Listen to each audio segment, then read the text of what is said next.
Papa é pop. Mas tudo isso. Os caras velhinhos lá do Vaticano devem estar muito puto da vida. Em cada artigo do Papa Pop, os caras querem morrer, né? Porque é tudo contra o dogma católico. Meu, eles querem morrer, acho que ele dá infarto, isso aí. Não lembra quando ele falou? Mas não tem como o pessoal ir contra. Não, ele é o Papa. É mais ou menos a história. É mais ou menos a história da rainha da Inglaterra, numa época em que a Lady Di começou a aparecer mais do que ela. Assim, e era claro. Num primeiro momento era uma coisa assim desproposital, não tinha. Era só um apelo social, não havia, mas a imagem dela foi Tão forte, influencioso. tão forte que não era só tabloide mais. Aí a mídia em peso queria saber da vida da mulher e foi ofuscando a vida real. Da família real, perdão, da realeza. Muito louco. Eu separei eu fiz algumas anotações aqui acerca do assunto Jesus, né? Porque ele realmente sempre tive dúvidas quanto à origem. E a ideia, claro, não é discutirmos religião, nem é fazer com que pensem que a gente pensa também dessa forma, mas é interessante saber que existe esse outro lado, essa outra visão. Então vamos lá.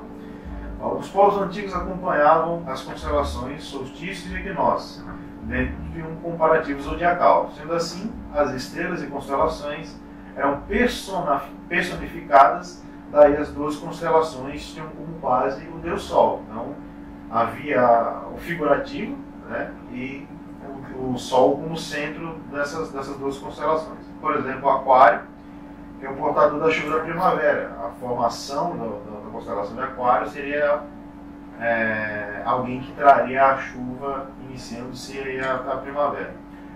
Horus é o Deus Sol, isso 3.000 anos antes de Cristo. E Horus, ele travava a batalha diariamente com a escuridão, que era Sete, né? Sete era a escuridão, né? Ele todo dia tinha essa questão. Então a coisa toda começa lá atrás e eu explico agora. Horus, segundo os egípcios antigos, nasceu dia 25 de dezembro. Foi acompanhado por uma estrela e nasceu de uma virgem. E foi acompanhado por 3 reis e aos 12 anos era um prodígio, sendo que aos 30 foi batizado como Anubi. Tá? Anubi ou Anubis? Não, Anubi. Anubi. Anubis é o deus da morte. Exato, Tinha 12 discípulos e fazia milagres como cura de enfermos. Né? Detalhe, depois de ser traído por Sifão, Horus foi crucificado e ressuscitou no 3º dia. Lá na frente vocês vão entender aí por que essas anotações. Já na Grécia Antiga, sub 1.200 anos antes de Cristo. Atis nasceu 25 de dezembro, nasceu de uma virgem, foi morto e ressuscitou no 3º dia.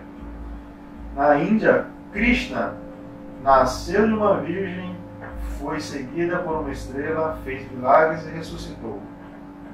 Né? Dionísio, né? Na Grécia, isso 500 anos antes de Cristo. Nasceu 25 de dezembro, proveniente de uma virgem, transformou água em vinho e é referenciado como o rei dos reis, né? Daí onde vem o termo alfa-ômega. Alfa e ômega. Sou o início e o fim. E também ressuscitou. Na Pérsia, Mitra, 1200 a.C. Nasceu em 25 de dezembro de uma virgem, tinha 12 discípulos, fazia milagre e ressuscitou também após o 3º dia e em um domingo.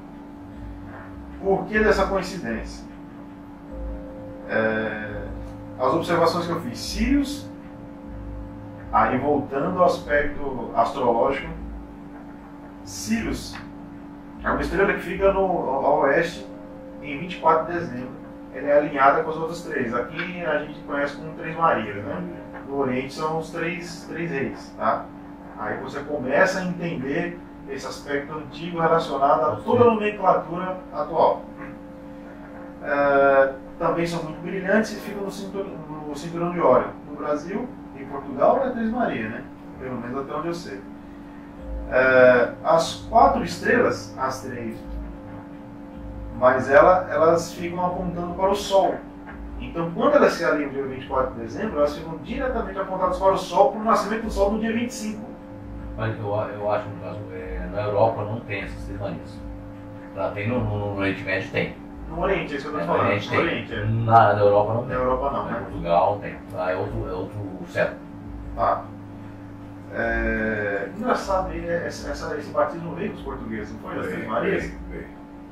Veio, mas da história de Constantinopla. Ah, tá. Entendi. Ó, a Virgem Maria é a constelação de Virgo, que Virgo em latim pelo menos que eu pesquisei, significa Virgem, né? Ou Casa do Pão. Aí eu fui pesquisar por que também é conhecido por Casa do Pão. Mas ao pé da letra, Belém também é a Casa do Pão. Então, Maria de Belém. Maria da Casa do Pão. Entendeu? Lembrando que em 25 de dezembro é o solstício de inverno. Os dias são mais curtos e quem está nos hemisférios norte e sul, norte, o Sol parece mover-se mais para o sul. Então realmente você tem essa sensação de que ele está decaindo, né? Como ele fica menor e parece estar morrendo, por estar baixo entre os dias 22, 23 e 24, ele está bem baixo e menor, o Sol, nesse período do dia 22, 23 e 24. Em tese seria a morte dele e esses 3 dias ele estaria morto. Porém no dia 25 ele sobe 1 grau. Tá? Então ele ligeiramente tem um acréscimo, o que seria um ressurgimento do Sol, do Deus Sol. Aí ele começa a ficar mais próximo do Cruzeiro do Sul, né? Que é a Alpha Crucis, que é uma cruz que era representada com essa nomenclatura. Porém, dia 25 de dezembro, ele aparentemente, como eu te falei, sobe, e aí o raciocínio que fica é que ele morre, passa esses 3 dias com aquele tamanho, bem baixo, praticamente colado ali no Sol, e nesse terceiro dia ele ressurge, que seria no dia 25. Ele retorna à posição contrária, trazendo a primavera, lembrando que o equinócio da primavera seria a Páscoa. Né? Por isso, essa seria, nessa teoria, a analogia de Páscoa. Então, seriam os 12 apóstolos, os 12 signos? Não sei, num comparativo mais atual. A cruz com um círculo ao centro é o símbolo pagão que era a referência da circulação do Sol nas estações. Eu vou colocar uma imagem depois do vídeo. É assim, havia a esfera com os 12 signos e havia uma cruz central onde afixava-se o Sol e nessa cruz havia divisão dos 4 meses. 4 meses. Então, a divulgação da imagem da cruz abriu o Sol. Você pode perceber que em muitas imagens antigas ainda Cristo aparece com o Sol e uma cruz atrás. Tem aquela auréola por trás. Né? E aí, para entender esse cenário, ainda complementando esse link histórico, assim, as eras são um período de 26 mil anos. Não são 26 mil anos. É 25.700 e alguma coisa. Eu estou arredondando para 26 mil anos. E aí a Terra, no seu movimento, ele tem uma oscilação, tem um termo correto, precessão, uma coisa assim. E quando ela começa a rotacionar, ela faz essa angulação. Ela não é retinha. Não, ela não gira reta, ela gira meio pensa. É isso aí. Então, o que acontecia? Na constelação, dava-se a impressão que, a um determinado ponto, dentro dessas eras, uma constelação específica de signo vai mudando a cada ciclo desse, né, chamados de era. Então, de 4.300 a.C. a 2.150 a.C. é a Era de Touro, porque era essa constelação que ficava evidente, que fazia a volta. Vinha, frenava e fazia a volta. E os antigos já sabiam disso. 2.150 a.C. até 1 depois de Cristo é a Era de Áries, porque aí tem analogia ao povo judaico, aquela questão do chifre lá do carneiro e por aí vai. E de 1 depois de Cristo até 2150 é a Era de Peixes, né? Que é o símbolo do cristianismo. Que aí, exatamente, aí entra toda essa simbologia relacionada ao peixe. Que a próxima é a Era de Aquário, que todo mundo fala que é a Era de Aquário, a partir de 50, etc. Então vamos lá, eu peguei alguns trechos, inclusive vou citar um livro que fala assim, ó. Moisés, aqui eu peguei um trecho de Moisés. Seria a ira de Moisés em relação à adoração do bezerro dourado, né, que fica puto, que o pessoal está adorando o bezerro dourado lá tal, o touro da era de touro, que o pessoal ainda adorava touro, não sei, é possibilidade. Moisés representa a era de Ares, certo? Nessa terra ele seria, a sequência seria ele como cordeiro. E engraçado que na Pérsia, Mitra tem como passagem a morte do touro, na mesma linha simbólica de Jesus, representaria a era de peixe. Então, já que o símbolo é abundantemente escrito, você consegue fazer a correlação. Em Lucas 22:10, diz o seguinte: eis que, quando entrardes na cidade, encontrareis um homem levando um cântaro de água. Seguiu até a casa em que ele entrar. Jesus se referindo nesse formato, ou seja, o homem com cântaro de água seria Aquários. Então, siga-me até a era de Aquário. Mais ou menos essa a interpretação, a simbologia. Um homem levando um cântaro de Aquários. E em Mateus 28:20, Jesus diz que estará conosco até o fim do mundo. Mas na interpretação de outros personagens, não seria mundo, seria era. Então, me sigam até o final dessa era. E aí teria um problema de tradução e, segundo esses historiadores, a interpretação estaria errada em relação à língua. A epopeia de Gilgamesh, em 2600 a.C., a história de Moisés é descrita antes como sendo de um personagem chamado Sargão. Ele passa exatamente pelo mesmo processo que ele faz, inclusive é colocado como legislador, assim como Moisés. Interessante, na Índia, o legislador foi Manu, mesmo processo, exatamente o mesmo processo. Na ilha de Creta, na Grécia, Minos recebe no monte as leis de Zeus, a mesma coisa de Moisés. Mata-se o Minotauro, que era o touro, e adora o verossímil, que era o pé de carneiro. Exatamente, tudo correlacionado. Interessante que no livro dos Mortos do Egito, esse livro é muito controverso e muito interessante, tem muitos mandamentos iguais e semelhantes aos citados com Moisés. Muitas das leis são iguais, ele é um pouco mais extenso, mas abrange todas. E o que torna a crença egípcia a base de teologia judaico-cristã. Um termo comparativo, acho que isso é o mais próximo. Justin Martin, de 100 depois de Cristo a 165, comparava as crenças com os filhos de Júpiter. Ele alegava o quê? Não nos critiquem, nós cristãos, porque o que vocês estão alegando como correto, os anteriores a Cristo, nós também estamos alegando a mesma coisa, só que não como adoradores de Júpiter, entendeu? É mais ou menos isso. Dentro desse contexto bíblico, parece ser um híbrido literário astroteológico, e é isso mesmo, seria essa interpretação, essa neo-interpretação de aspectos antigos relacionados à astrologia. José, outra análise que eu achei interessante. José, ele parece ser um protótipo de Jesus. Por quê? Eu vou te explicar. José e Jesus nasceram de um milagre. José tinha 12 irmãos, Jesus tinha 12 discípulos. O irmão Judá sugere a vida de José e Judas a vida de Jesus. Ambos começam seus trabalhos aos 30 anos.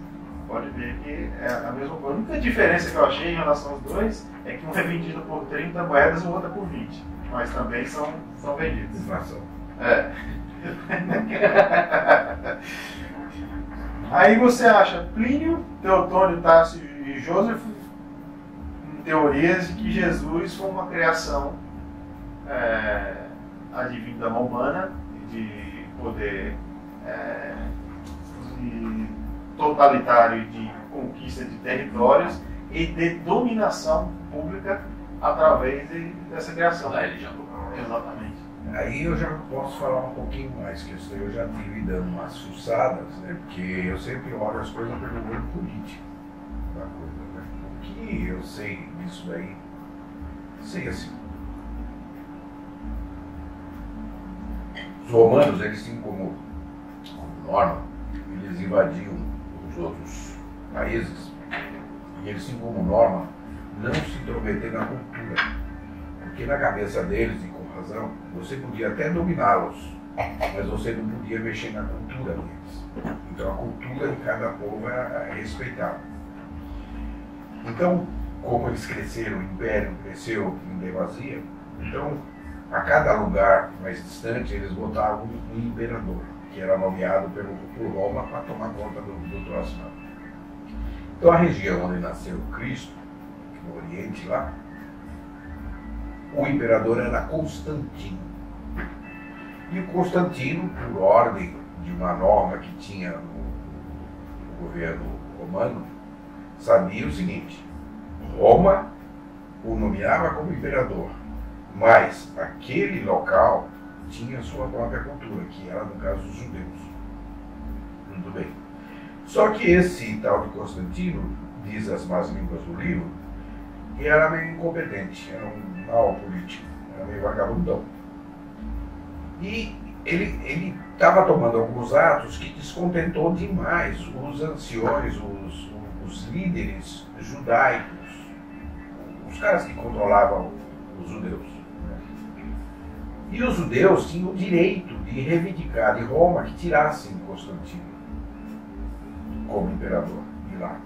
E o Constantino ele estava muito preocupado com isso. Só que o Constantino, como imperador, ele podia fazer o que fosse necessário para manter aquilo dentro dos domínios romanos. E aí o Constantino percebeu de que os judeus, tem um nome deles lá, que os judeus iam conseguir tirar ele como imperador, através de Roma. Aí ele lembrou de uma coisa, da quantidade que tinha de presos cristãos. Os cristãos da época lá eram considerados, de acordo com o exemplo que o cara dá, aliás, 3 livros que eu li deu como esse mesmo exemplo, dizendo o seguinte, que os cristãos da época eram considerados como o pensamento que a gente tem contra traficante. Você tem uma ideia da época como é que era. Então eles eram considerados as piores caras, os caras mais desgraçados do mundo. Então todos eles estavam presos. O que aconteceu? Então Constantino bolou um plano político para ele permanecer. Esse é o que eu mais acredito. Ele bolou um plano político. O que ele fez? Ele pegou os líderes cristãos que estavam presos na época, chamou os caras e falou: olha, quem domina aqui é Roma. Vocês têm os judeus, esse troço todo, que é lá uma coisa, mas nós não temos aqui nessa região, vou falar lá o nome das regiões, nós não temos nessa região uma religião oficial. Então eu estou chamando vocês para dizer o seguinte: se vocês fizerem um acordo comigo, tá, eu posso botar uma religião oficial nessa região. E aí foi feita uma discussão sobre isso. E a famosa reunião que ele reverte todo o processo e consegue convencer ele, né? Exatamente. Aí o que aconteceu? Então, resumindo toda a história, entre diversas discussões, aquela coisa toda, que houve muita briga, né? Então ele tirava os caras da cadeia, reunia, porque todos eles eram líderes, né? Que se opunham, por exemplo, aos judeus, que eram os donos lá do pedaço lá. Então ele pegou a oposição e deu uma ajeitada lá. Nessa reunião surgiu 4 linhas de cristianismo, não só uma. E a briga foi exatamente por causa disso. Então, eu não lembro de todas as linhas, mas 2 que eu guardei mais na cabeça, que eu li mais sobre isso aí. Uma das linhas, eles denominaram de católicos apostólicos romanos. Esse grupo, eles queriam ser uma religião oficial, mas não queriam descontentar Roma. Então eles botaram católicos apostólicos romanos. Por que apostólicos? Porque o método que eles escolhiam era o da divulgação porta a porta. Que era ir apostolando aos tombos, lá, aquela coisa toda. E uma outra linha extremamente interessante, são 4. Mas outra linha extremamente interessante é que não considerava Jesus como o cabeça da coisa, e sim Maria Madalena. E a terceira linha foi os ortodoxos, que é uma linha igual ao cristianismo, mas são os ortodoxos. Tem mais 2 que eu não lembro agora. Então o que eu sei até agora é exatamente isso. Numa briga política de um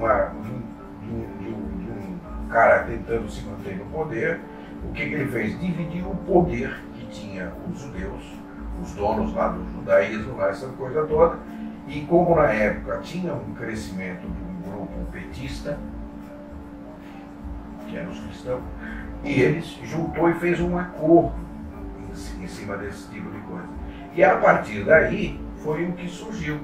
Só que a metodologia de marketing escolhida por esse grupo de apostólicos romanos foi mais vitoriosa do que a outra. Por quê? Porque eles usavam como método político de venda, de oferecimento. Então, e os outros não. Os outros ocuparam outro tipo de caminho do conhecimento, da discussão, esse troço todo. E os apostólicos estão aí até hoje. Você tem a Igreja Católica, você tem o Evangelho. Pode e deve, né? Porque isso daí é uma coisa tão terrivelmente complexa. É o seguinte, eu acho que você está confundindo um pouco a questão de tempo e espaço. Né? Todos os processos seu houve, realmente, né? Constantino. Isso foi em 1350 mais ou menos, que foi Constantinopla. Tá? Que é onde foi feito realmente a divisão da Igreja Católica Romana e a Igreja Católica Ortodoxa. Mas o outro, teve mais para 7.